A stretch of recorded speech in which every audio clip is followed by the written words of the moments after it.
It was a beautiful, sunny day when the Smith family moved into their new home. Everyone was just so excited to start this new chapter of their lives, and the kids were already running around the house, exploring every nook and cranny. But as the sun began to set, the house suddenly felt colder, darker, and much more ominous. The first night in their new home was a restless one, as the family struggled to get comfortable in their new surroundings. They heard strange noises coming from the walls, and the floors creaked with every step they took. The children were too scared to sleep in their own rooms, and so they all huddled together in the living room. As the days passed, things only seemed to get worse. The family noticed that some of their belongings would go missing, only to reappear in strange places. They heard whispers in the middle of the night and saw shadows moving around the house. They began to feel like they were being watched and that they were never truly alone. One night, the family woke up to the sound of a woman sobbing. They searched the entire house, but found no one. The next morning, they found a small, old-fashioned doll lying on the staircase. They didn't remember seeing it there, and none of them knew where it had come from. Things only escalated from there. The family experienced strange occurrences on a daily basis. Doors would slam shut, lights would flicker, and strange smells would fill the air. Foul smells. The children began to report seeing a ghostly figure lurking in the shadows, watching them.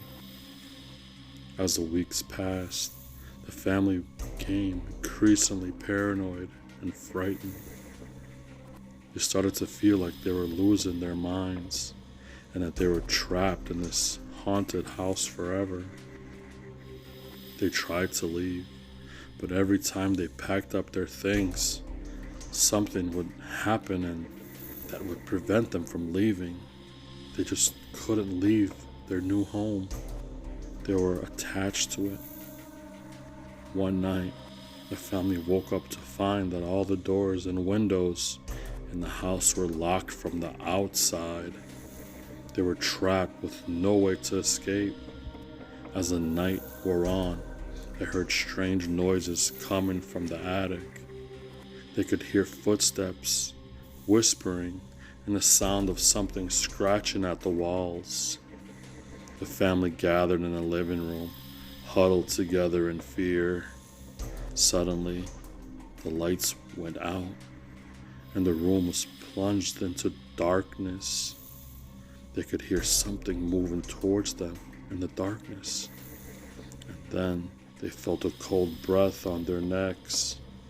The family screamed, but no one could hear them.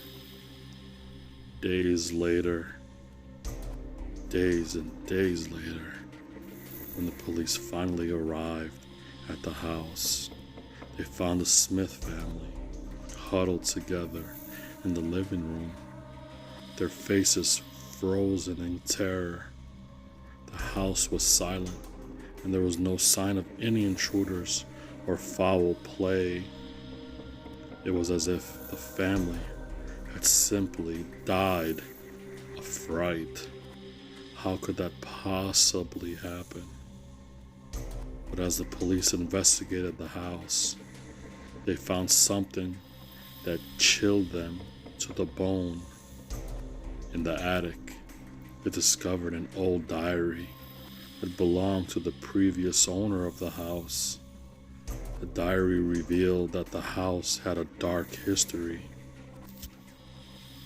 and that it was built on the site of an old asylum burial ground.